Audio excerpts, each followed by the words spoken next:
کیمیائے سعادت 96۔ اس واسطے تھا کہ اگلے بزرگوں میں جس کی تکبیر اول فوت ہو جاتی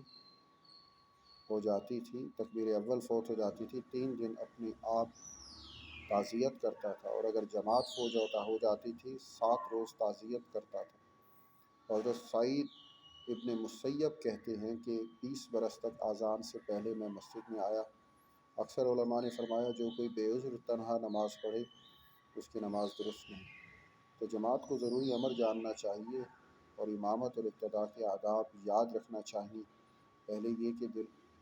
پہلے یہ کہ لوگوں کی دلی رضامندی سے امامت کرے، اگر اس سے لوگ کراہت کریں تو امامت سے پرہیز کرنا چاہیے، اور جب اسے امام بنانا چاہیں تو بے عذر پہلو تہی نہ کرے۔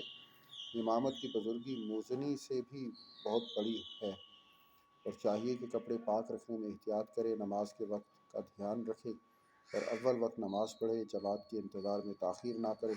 اول وقت کی فضیلت جماعت کی فضیلت سے زیادہ ہے۔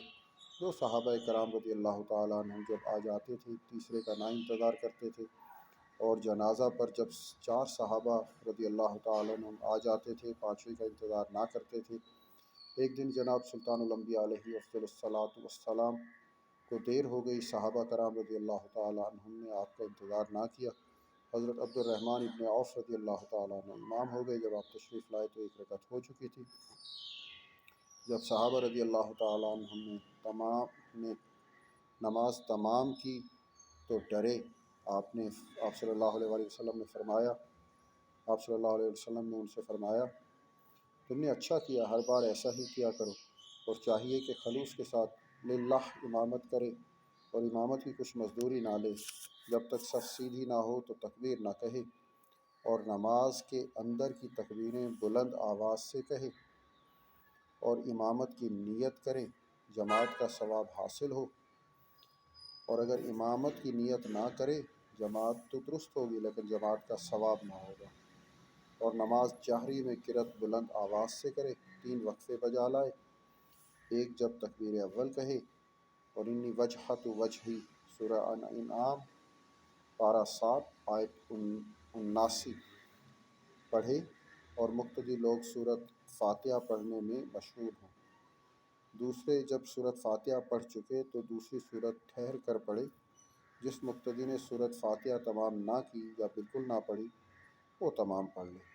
تیسرے جب سورت تمام کرے تو اتنا ٹھہرے کہ رکوع کی تکبیر سورہ سے نہ مل جائے، اور مقتدی سورہ فاتحہ کے سوا امام کے پیچھے اور کچھ نہ پڑھے، لیکن اگر دور ہو اور امام کا پڑھنا نہ سنے اور امام رکوع و سجود ہلکا کرے اور 3 بار سے زیادہ تسبیح نہ کہے۔ حضرت انس رضی اللہ تعالیٰ عنہ نے فرمایا رسول مقبول صلی اللہ علیہ وآلہ وسلم سے زیادہ کسی نے نماز سبک تر اور کامل تر نہ تھی، کسی کی نماز آپ سے زیادہ سبک تر اور کامل تر نہ تھی۔ اس کا سبب یہ تھا کہ جماعت میں شاید کوئی ضعیف ہو یا کسی کو کچھ کام ہو، اور مقتدی کو چاہیے کہ امام کے بعد ہر رکن ادا کرے، اس کے ساتھ نہ ادا کرے۔ جب تک امام کی پیشانی زمین پر نہ لگ جائے تو مقتدی سجدہ میں نہ جائے، اور جب تک امام رکوع کی حد پر نہ پہنچے مقتدی رکوع کا قصد نہ کرے۔ اسی کا نام متابعت ہے، اور اگر مقتدی امام سے پہلے رکوع و سجود میں جائے گا تو اس کی نماز باطل ہو جائے گی۔ جب سلام پھیرے تو اس قدر بیٹھے کہ یہ دعا پڑھ لے اللہم انت السلام ومنک السلام وإلیک یعود السلام فحینا ربنا بالسلام وادخلنا دار السلام تبارکت ربنا وتعالیت ذو الجلال والإکرام۔ ترجمہ: یا اللہ تو سلام ہے اور تجھے ہی سلامتی ہے اور تیری طرف پھرتی ہے سلامتی، پس زندہ رکھ مجھے سلامتی کے اور داخل کر مجھے جنت میں، برکت والا ہے تو اے پروردگار ہمارے اور تو برتر ہے، اے بزرگی اور بخشش والے۔ بعدہ پھرتی سے اٹھے اور لوگوں کی طرف منہ کر لے اور دعا کرے، اور اہل جماعت امام سے پہلے نہ اٹھے، یہ فعل مکروہ ہے۔